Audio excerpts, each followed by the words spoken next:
Soltas e soltos, bem-vindos.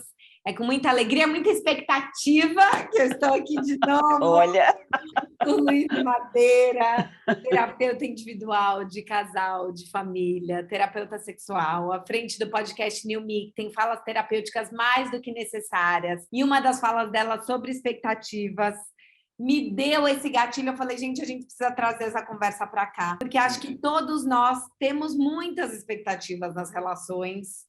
E aí fica essa sensação do tipo, cara, dá para não ter expectativa? Quando e como a gente calibra essas expectativas e o que a gente está fazendo de errado?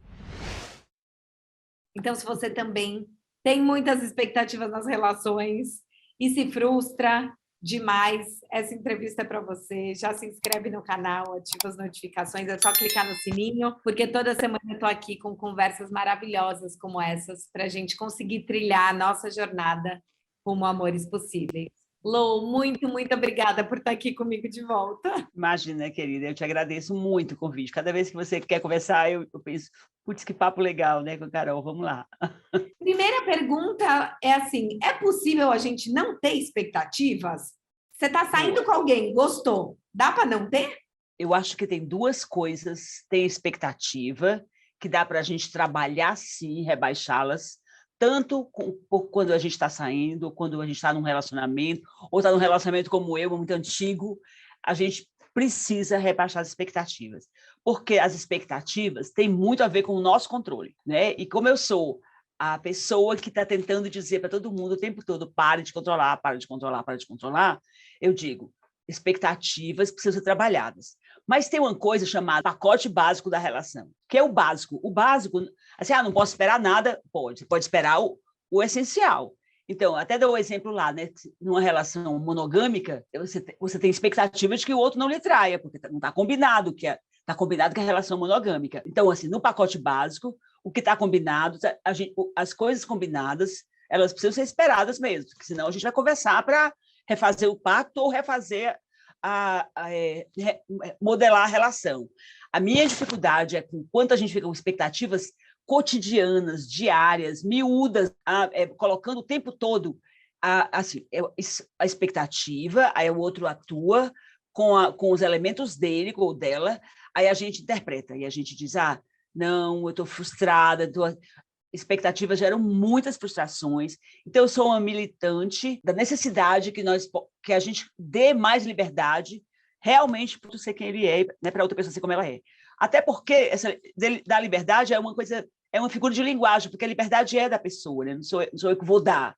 Mas se a gente não ficar o tempo todo esperando que seja assim, esperando que seja de acordo com o romance que está na nossa cabeça, fica muito melhor, né? Aí a gente começa a entender que o outro não está fazendo por mal, que a outra pessoa não deixou de corresponder porque ela quis nos detonar. Não, ela simplesmente está sendo o que ela é. A gente pode pactuar as coisas à medida que elas vão acontecendo. A gente pode falar do que é importante para nós, mas a minha bronca com expectativas excessivas é que elas falam mais do controle do que da história das duas pessoas. Porque eu acho que também, às vezes, a gente entra numa discussão que não é produtiva, né? Que é isso sobre ter ou não ter expectativa. E não é sobre ter ou não ter, assim, tudo bem, você está envolvido com alguém, você vai querer que a história desenvolva, mas é que tipo de expectativa e qual é a função dela. E eu, como uma mulher controladora, me identifico muito nesse lugar. Outro dia, uma aluna até da Confraria do Amor estava falando que estava saindo com um cara e ele foi viajar para o interior para visitar a família e ela foi num show num sábado e daí mandou mensagem, fui no show, foi super legal. E ele respondeu, que máximo, bom dia. E daí ela falou, que máximo, bom dia? Eu esperava que ele tivesse perguntado como foi o show, quantas horas eu fiquei. E ela estava ofendidíssima, com uma frustração de expectativa que, na verdade, ela estava se usando como medida para pautar o nível de interesse ou desinteresse do outro, ou essas nossas réguas de como a relação deveria ser. Né? Então, o quanto essas expectativas dizem mais sobre o que a gente acha, né? O controle que a gente acha que a gente deve exercer no outro. Nesse caso, né, com todo respeito e carinho pela história, provavelmente a pessoa que foi frustrada, ela fica diferente, ela fica chateada, ela fica fechada. Daí se segue um período, horas, sei lá o quê, ruins, um tempo ruim, né? Porque a expectativa não atendida gera frustração, e frustração gera uma carinha feia, gera uma falta de espontaneidade. Uma Aí a outra, alfinetada, né? Aquela alfinetada que a gente isso, dá. uma crítica. Aí é muito provável que aconteça um desconforto relacional, não mais porque a expectativa não foi atendida, e não porque a outra pessoa não perguntou como foi o show, porque tudo bem não perguntar como foi o show, né? A não ser que a pessoa seja muito atenta e não seja espontânea, ela vai ter um script, ela vai sempre perguntar tudo, de acordo com como se deve perguntar nos relacionamentos. E não, nós vivemos, inclusive, novos modelos de relação, com mais individualidade, com menos prestação de conta excessiva de tudo. Então, sim, é preciso rever mesmo, porque vamos pensar assim, Carol, eu tinha expectativa, a outra pessoa não atendeu. Eu espero, né? Eu espero um pouco para ver qual vai ser o próximo passo.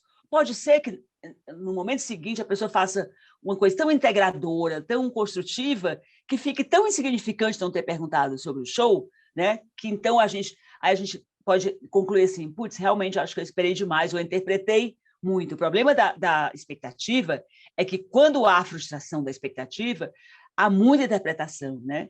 E aí tem as queixas guardadas, as coisas que não foram ditas. Então, eu concordo com você, é preciso prosseguir um pouco e não ficar interpretando a relação a partir dessas expectativas não atingidas. Porque a gente cria, sabe o quê? Uma coisa que eu acho sensacional, a flexibilidade, né? Não era a história, deixa a história ser, deixa a história tomar corpo primeiro, deixa a história ser flexível. Hoje, a grande rival das pessoas é a liberdade, né? Todo mundo, numa relação, rivaliza com a liberdade. Tanto um homem controlador quanto uma mulher controladora. Às vezes ela está com ciúme de uma pessoa que tem um nome X, nome de mulher, um nome de homem, e não é essa pessoa, é a liberdade que é a grande rival. Nosso grande rival no relacionamento com qualquer pessoa é a liberdade, né? Nosso grande rival. Porque, assim, em alguns momentos a pessoa diz, cara, se eu não estivesse vivendo isso, eu não estaria sendo obrigada a perguntar como foi o show. Não que eu ache um absurdo perguntar como foi o show.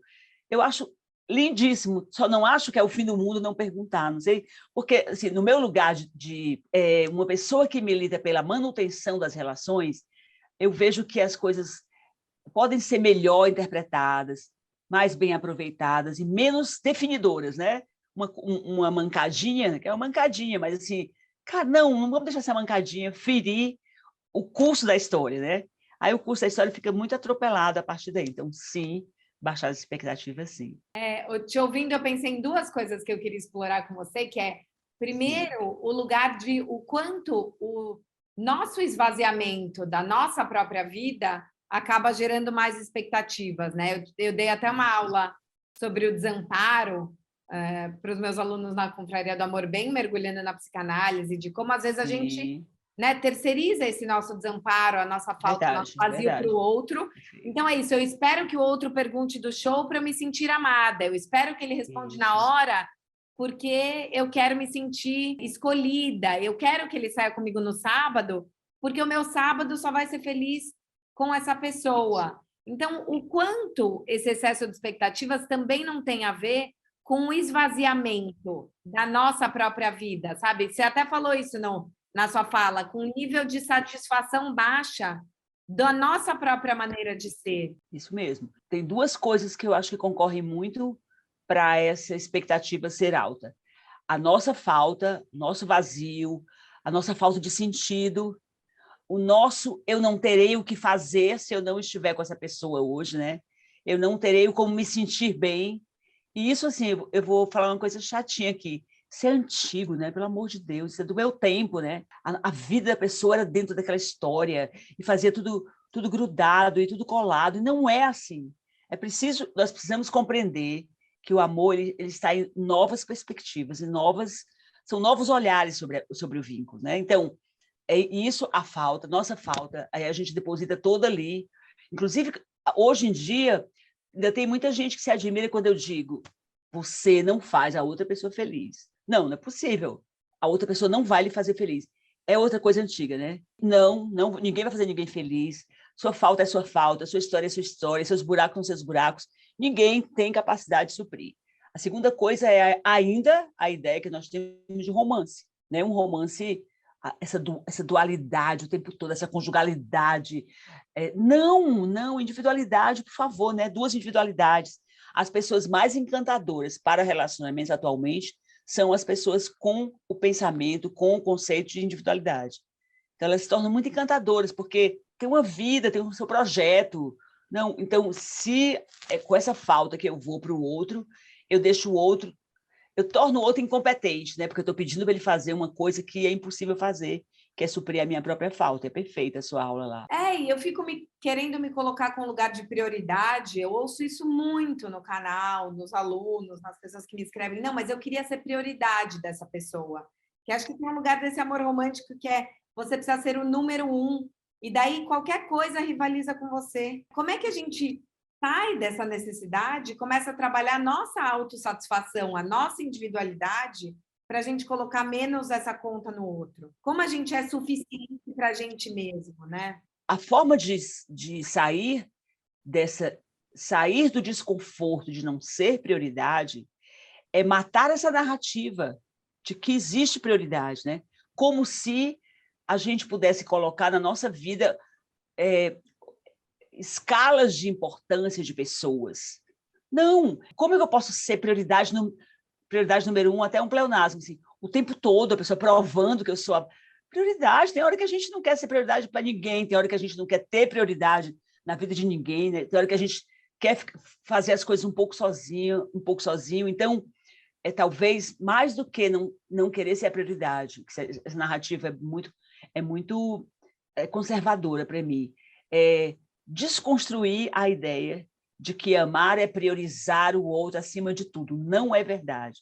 Amar é juntar 2 projetos, né, de vida, 2 projetos que vão caminhando. Tem hora que eu abro mão um pouco do meu pelo seu, tem hora que eu estou cuidando do meu projeto, você está cuidando do seu, e tem hora que a gente faz junto, e um pedaço do projeto é fazer junto, é curtir juntos. Mas eu vejo uma necessidade muito grande, Carol, da gente rever os nossos conceitos, mais do que falar, não é o romântico, tirar a ideia de amor romântico, mais do que isso, tentar compreender como é que as relações amorosas funcionam né, na contemporaneidade. É outra funcionalidade. E não só na contemporaneidade, como nesse encontro, né? Porque eu sinto que às vezes a gente ainda fica tão preso no mas eu acho que a relação que vai vingar deveria ser assim. E aí a gente volta para o controle, que você não está pensando o que é a relação com esse fulano. Como é que, ou com essa fulana, como é que é a relação? Mas eu esperava que ele me ligasse no sábado. Tá, mas não ligou, mas você tá feliz? Mas daí vocês foram tomar café segunda, tá tudo bem? Eu acho que a gente está menos atento a como a gente está se sentindo e mais ainda nesse lugar do mas deveria ou não deveria ser assim? Isso. Eu deveria... Um script, não... né? De um script. E eu acho que esse script, ele gera um aprisionamento, porque não só eu tenho um script que eu estou analisando o outro, como eu começo a querer agir a partir do que eu acho que são as expectativas do outro sobre mim, que eu nem sei se são, né? E daí a gente entra na síndrome da impostora do não, mas eu estou fazendo isso porque eu acho que ele espera. Uma menina me escreveu uma vez, ela falou, não, comecei a sair com um cara que viaja muito a trabalho, eu arrumo a mala dele, porque eu acho que ele espera que uma boa mulher seja assim. Quer dizer, né, o quanto a gente também não vai esvaziando o vínculo, porque você está olhando o outro com gabarito e você está agindo a partir de uma expectativa suposta do outro que você nem sabe se é mesmo. Então, mas por isso que eu falei em pauta contemporânea, porque o que me chama a atenção é que esse conceito, toda vez que a gente prevê a expectativa do outro, é baseado em alguma premissa. Não é do nada, assim, não foi pela leitura, porque se eu tento fazer uma leitura do outro, eu não vou achar que ele tem uma expectativa X em relação a mim e vice-versa.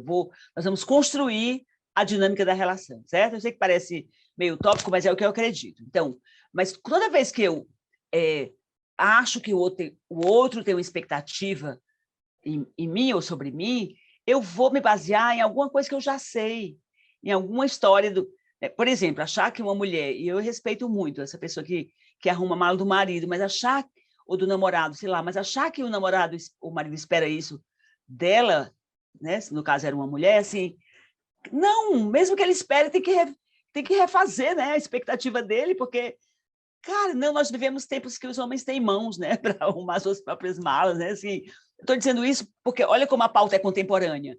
Porque no passado, sim, as pessoas, as mulheres guardavam as roupas dos homens, as mulheres arrumavam as malas dos homens. E alguém pode estar me escutando aqui, se tiver um relacionamento, assim, puxa, não acredito, eu arrumo, tudo bem, é um modelo de relação, mas eu não colocaria isso como expectativa, isso é uma metáfora, né? Arrumar a mala. Ah, eu acho que ele espera isso de mim. Cara, não, vamos conversar sobre as expectativas do outro também. Então, é isso. Quando eu quero prever as expectativas, ou quando eu quero decifrar a expectativa do outro, sem diálogo, ela se torna perversa, ela me oprime, eu também oprimo o outro, porque eu arrumo a mala dele e ele não me agradece, ele acha, né, sei lá, o que ou ele diz, pode deixar que eu arrumo, se arrumou porque quis, sei lá, quando tiver uma briga, então, eu arrumei sua mala, arrumou porque quis, eu não lhe pedi, né? Aí vem uma super mágoa, putz, tá vendo? Então, assim, vamos rever isso, porque nós vivemos em tempos em que há um novo jeito de funcionar, o amor funciona de jeito diferente, e com certeza não é do jeito que a gente aprendeu até hoje que seria, né? Descobrir esse jeito de funcionar agora, eu acho fundamental. E é bonito esse jeito. Não é que, ai, putz, o amor está tão assim, né? Tão líquido, tão largado. Não, é outra história, é outro jeito, e é bom também, né? Não, e o que você falou do diálogo é uma coisa que eu penso muito, né? No começo aqui da entrevista, você falou da gente não confundir a expectativa com o pacote básico, que é uma coisa que você fala na sua fala terapêutica sobre expectativa, e eu achei muito bom, né? Então, quando você traz o exemplo da monogamia. Então, bom, se a relação é monogâmica, não é uma expectativa o outro não ficar com as pessoas, é um combinado. E o que eu sinto é que no começo das relações, a gente está com tanto medo de conversar e pesar que você não tem nenhum combinado. Então, assim, você não tem nenhum pacote básico, porque você não quis conversar. E daí você fica agindo a partir das suas expectativas, a partir do que você acha que são as expectativas do outro, e não combina essa relação. Então, o quanto o diálogo é essencial para a gente ir construindo essa relação ponto a ponto, para a gente poder validar a nossa frustração sem vilanizar o outro e sem engolir o sapo e uma hora explodir por nada, a gente ajustar essas dinâmicas, né? Isso. Mas tem uma coisa que você falou que me deu um pouco de angústia, que é assim, também querer fazer o pacto precoce é muito perigoso, né? Sim. Então, ainda tem um Total. sem pacto, né? Tem um sem pacto, aí já existe alguma consistência. Aí tem uns combinados, que a gente faz o pacote básico, e depois tem a expectativa, que é o excesso, que é a expectativa exagerada, ou muito baseada em padrões. Então, suportar também o tempo do sem pacto, né? Assim, não ter pacto, e tentar agir com bom senso, está valendo, né? Quando você falou assim, tem que dialogar, às vezes a tentativa de dialogar muito com a pessoa que ainda não está na relação pode ser muito fatal, né? Muito. Não, eu até fiz um vídeo que tem uma tendência. Eu amo que os americanos eles classificam tudo com nome, né? Daí agora tem uma tendência que é o hardballing, que é o de jogar duro, que é uma tendência entre os jovens, que assim, no primeiro encontro, ele já pergunta para a pessoa: mas você quer algo sério ou não quer? E muitos jornalistas estão defendendo isso como se fosse empoderamento. E para mim, isso é um mega sinal de ansiedade, porque assim, você não sabe, eu concordo total com você. Assim, talvez alinhar as expectativas no começo da relação é você cobrar certezas do outro onde ainda não existe. Então, talvez, acho que a grande coisa da expectativa seja esse exercício do abrir mão do controle, né? O que a gente pode exercitar, Lou, para abrir mão do controle nas relações? Olha, eu querendo pegar meu caderninho, gente, porque eu sou controladora. Adquirir, vou responder. Olha a Duba, querendo pegar o caderninho e controlar o que eu vou lembrar. É isso. Não, é tão interessante. A nossa cultura, ela incentiva muito o controle, né? A cultura, não sei se é a cultura latina, mas vou falar da cultura brasileira. Essa semana eu tive um insight no atendimento que é assim, a pessoa que eu estava atendendo, ela tem muita fé em Deus. E ela acreditava e estava assustada que Deus responde às orações dela. E no momento que Deus não respondeu alguma coisa, ela estava muito insegura. E o insight que eu tive foi um insight meu, tá? De terapeuta. Foi assim, cara, até na fé a gente controla Deus, né? olha que coisa interessante, porque esse Deus soberano, poderoso, onipotente, onisciente, onipresente, sei lá o quê, ele vai fazer as coisas que eu pedi. Então, se ele não fez, é porque eu não pedi direito. Então, é tão sutil, né? O controle paira sobre tudo. Então, a resposta à sua pergunta é assim: como que a gente faz para não controlar? Luiz, me dá essa resposta aí, que é para eu controlar o meu, não, o meu controle. Eu estou dizendo... É para eu controlar o meu não controle. Isso, exatamente. É assim: controle não existe. Não, controle sobre o outro não existe. Então, eu vou me convencer que eu não posso controlar o outro, porque isso é uma ficção relacional. Você não controla a vontade de ninguém. Você pode até controlar, vamos tentar controlar uma criança, ok? Quem consegue? Você vai dialogar com uma criança para que ela faça aquisições psíquicas do valor daquele princípio, para um dia ela fazer espontaneamente, certo? Você não controla seu cachorro, não controla minha cachorra, quando ela, às vezes eu abro a porta, minha cachorrinha pessoal, abre a porta para ela ir para o jardim, ela vai porque eu vou, mas assim, tem dia que ela sai, tem dia que ela não sai, não tem... Você vai controlar uma cachorrinha com afetividade ou com um petisco, né? Então, o controle não existe. Na hora que eu descubro que o controle não existe, eu sou mais inteira com essa pessoa, porque eu não fico tentando prever o que ela vai fazer, avaliar a consequência do que ela fez. Deixa o outro ser o outro, deixa a outra pessoa ser outra pessoa. Então, a resposta é: se existe alguma razão para controlar, ela é burra, porque o controle não existe. Como é que a gente controla? Não existe controle. Eu até brinco, né? Uma coisa meio babaca, mas eu acho interessante. Só existem 2 tipos de pessoas no mundo: as que não controlam e as que pensam que controlam, né? Amo. Deixa o outro ser o outro. Eu acho que a hora que a gente deixa o outro ser o outro, a gente se permite ser a gente também de um jeito mais leve. Isso, porque exatamente. você passa a querer controlar as suas ações na ilusão de que você, controlando as suas ações, você vai ter controle sobre a reação do outro. Isso. E daí, se você erra, esse erro é irreversível, né? Se você faz uma piada sem graça, meu Deus do céu, ou se você é muito... se você faz a mala do cara, então você vai controlar a ideia de que ele vai achar você uma boa esposa. Isso. Não. E daí a gente pode ser mais humano. E talvez a gente possa esperar menos e viver mais. E viver mais. E tem uma coisa, no que você falou da mala de novo, eu lembrei. Uma das formas da gente ter controle é emitir excesso de cuidado. O cuidado e o controle são gêmeos, né? Então, eu vou fazer... E aí eu estou com cuidado, porque eu não quero que a pessoa que faz a mala se sinta mal. Mas, assim, eu faço a mala, eu faço a mala, eu faço a mala.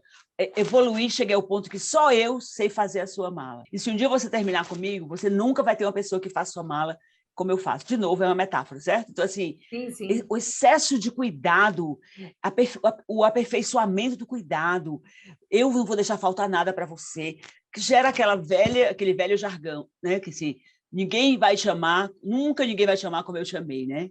Como se o amor pudesse ter castas, elites de amor. Então, esse é um chamado aqui nos Soltos para sermos o que nós somos, termos um pouco de controle sobre as nossas emoções, a nossa ansiedade, trabalhar isso na nossa arena, na nossa própria terapia, no nosso curso aí com a Carol, nosso autoconhecimento, mas sobre o outro, não. Impossível controlar o outro. O controle não existe. É uma ficção. Maravilhoso. Obrigada, Lou. Soltos e soltos, que a gente possa se soltar mais, abrir mão do controle, ter relações mais no fluxo, no contato e na improvisação, ter menos expectativas e mais vivências, como elas puderem ser e não como a gente imagina que elas deveriam ser. Muito, muito, muito obrigada. Um beijo, viu, querida? Eu te agradeço também essa oportunidade, muito legal, viu? Eu amo conversar com você, tá? Eu também. Beijo, muito. beijo.